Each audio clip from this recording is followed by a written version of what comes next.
Going down the road a bit to Manchester United, and obviously the big one this morning, and some varying updates in the last 12 hours. Fabrizio talks with Baleba sort of moving forward, and a record bid is kind of being prepared from other outlets. The Manchester Evening News have sort of thrown a little bit of cold water over that this morning, stating that, echoing what you have said for a while now, that they're working on it, but it could be about setting it up for next year. The club now know how difficult it is, or how unlikely it is now what's being briefed. But from your perspective, what is the latest in relation to a potential record Baleba bid from Manchester United? Yeah, like I said yesterday, like we broke on the United stand, the situation is really very clear that making a formal bid is wasting your time if in the verbal talks you're told you're wasting your time. And that is basically the situation, that Manchester United have gone to the player side because that helps with a bit of buy-in. If they don't get him, they've done the legwork for next year. If they do get him, it's an incredible end to the window.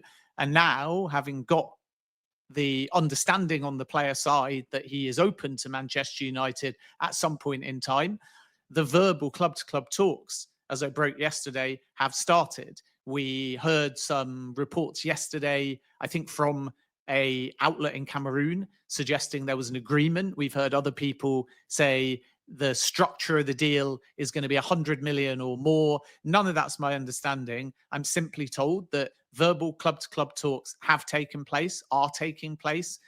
And the main thing Manchester United are trying to establish is a read on Brighton.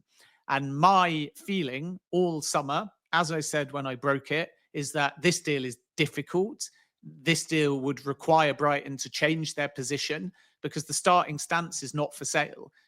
And I can tell you with 100% confidence, regardless of suggestions of fees, breakthroughs, Brighton have not quoted Manchester United a single number yet. It's not how they work.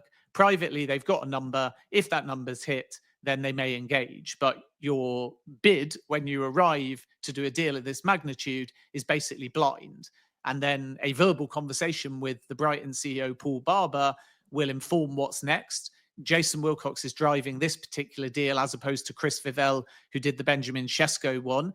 If they think Brighton are genuine and are emphatically shutting the door, they won't damage the club-to-club relationship. They'll walk away. They'll be back in a year's time. They'll have done a lot of their legwork. If they think there's even a glimmer of hope, they'll likely bid. And then we'll have to wait and see what happens. And the challenge here is not just what the asking price may be now and not knowing it when you first come to the table. It's also that if Brighton's strategy is to keep Baleba for another year, firstly, they've got player buy-in, because usually with these Brighton players, unlike, say, Isak and Newcastle, they know they'll get the opportunity to leave. Brighton have got a history of being fair to their players and letting them go.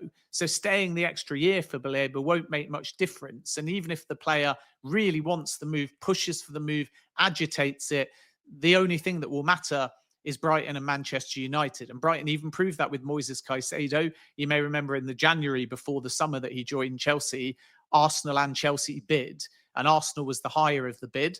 And Caicedo issued a public statement saying that this is a once-in-a-lifetime opportunity. And Brighton said, who cares? We've told you can go in the summer. We'll stick to our part of the bargain, but you're not going mid-season. And Caicedo never got his move. So Brighton work like this all the time. And therefore, if they say categorically no, nothing the player does, in my opinion, will be able to change this, especially so late in the window. If they give any encouragement, then fine. And then the last thing to understand on this is because Brighton are so analytical, because they are so intent on projecting the value of players when they sign them, when they develop them, when they sell them. If you want Baleba now, you've also got to pay the 2026 price. And again, Manchester United won't know exactly what that is. But by 2026 price, I mean, they'll have a valuation for him now, but they'll be banking on more improvement and a raising in that market value. So when they come to their internal number of what it will take now, they won't just be looking at what he's worth now. They'll be saying, we were going to keep him for another year. And in that year, we think this guy is going to raise in value by X, probably taking him somewhere around Moises Caicedo type money, in and around a British transfer record. So if you want to buy him early, you've basically got to agree it at the price that we wanted in 2026, not 2025. And that, again, is what makes the deal so difficult. So Manchester United are not stupid. They're not going to try for something if they already know the answer is impossible. So they obviously feel like there's a chance, even if it's a really slim one. But I come back to what I said before. Brighton's stance at the moment, reiterated by Fabian Hertzler today, is they want to keep Baleba. They expect to keep Baleba, and it's 2026 that they are anticipating an exit. And now we just have to understand whether Manchester United can be bullish enough, ambitious enough, and ultimately find the funds now to somehow make this deal happen. We don't know the answer to that question yet because the talks are still active, but that's where we stand. And again, it is going to be a very, very difficult deal to pull off this summer. I absolutely agree. And I also think there are a lot of United fans that have seen Hertzler's comment. They've read what Samuel Luckhurst has said, and there is this kind of, that's it, it's over, it's done. The news has always been that it's going to be difficult. Nothing has really changed in that regard. But I also think from a PR perspective, because there is always PR in these things, that we are better off, Man United are better off continually briefing that it's really hard and very unlikely, and tempering expectations. If they start saying, oh, we're really confident that we're going to get it done, and then it doesn't happen, you create a shit show for yourself. And there is absolutely no point in doing that. So listen, my perception hasn't changed. I view it this way. If we're prepared to pay the asking price, I think we get him. It really does. I did kind of think it boiled down to that. But as you say, the asking price might go up because they add next year's value into it. And of course, they don't want to lose him. So it's whether or not Man United are prepared to do it. And some of the reports we've seen that have come from some from France, some from Cameroon, and I'm not saying I disregard them. You know what I'm like. I'll take them at face value.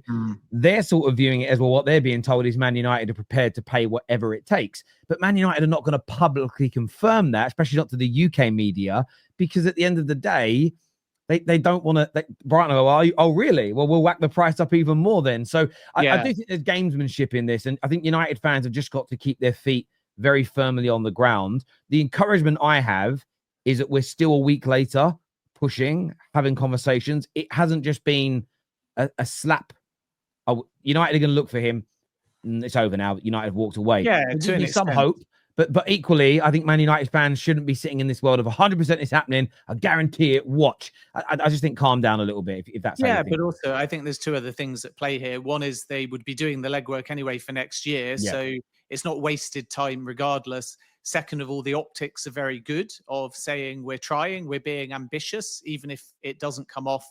And then the other thing I think people forget is you were saying there when you were analysing it about asking price. That's the whole point here. What you've got to get your head around is if Brighton don't want to sell, there is no asking price. So this idea that there's always going to be a price may not actually be the case, because Brighton will keep the price secret. So, of course, there is an internal number. But what I mean is you're bidding blind. And if they set their own internal number at 200 million to ward off the market, don't share it, then every time you try and find a price, find an agreement, make some progress, you might just never find out any kind of asking price, and Brighton may not even give you or engage over a number. So that's the point here, that Manchester United have to assess. Can we put together a relatively blind package if they choose to formally bid? And the verbal talks will be important to determine that. And then if they are given some kind of encouragement, even a small percentage, they may have a go, and they may learn very quickly, okay, there is a number that's feasible. But they also might be told, we're not telling you a number, he's not for sale. They may go a bit higher. We're not telling you a number, he's not for sale. At which point you have to walk away, because Brighton do negotiation in a very tough, but usually for their players, a very fair way. And Baleba will have known when he joined, and he will have known this summer, and I'm sure it'll be reiterated to him again, that he's valued by Brighton, but he will be allowed to leave at the right point in time. Brighton don't feel it is the right point in time now. And as a consequence, the deal is difficult for Manchester United. So let's see if we get any twists in the coming days. But if they pull this off, it will be one of the signings of the summer, because it's what Ruben Amorim craves. It's the missing piece of the puzzle for Manchester United, and it will be one of the toughest deals to get over the line. So if people were pulling their hair out over the negotiation for Brian and Bumo with Brentford, even though this will obviously have to manifest a lot quicker because time is running out in the window, this will be much harder than that. So fair play to Manchester United, because if they were able to somehow pull it off now, I think most in the industry will see it as one of the best signings of the summer. Viewers, give us your thoughts, give us your opinions. Hit that like and that share button for us on the exits from Manchester.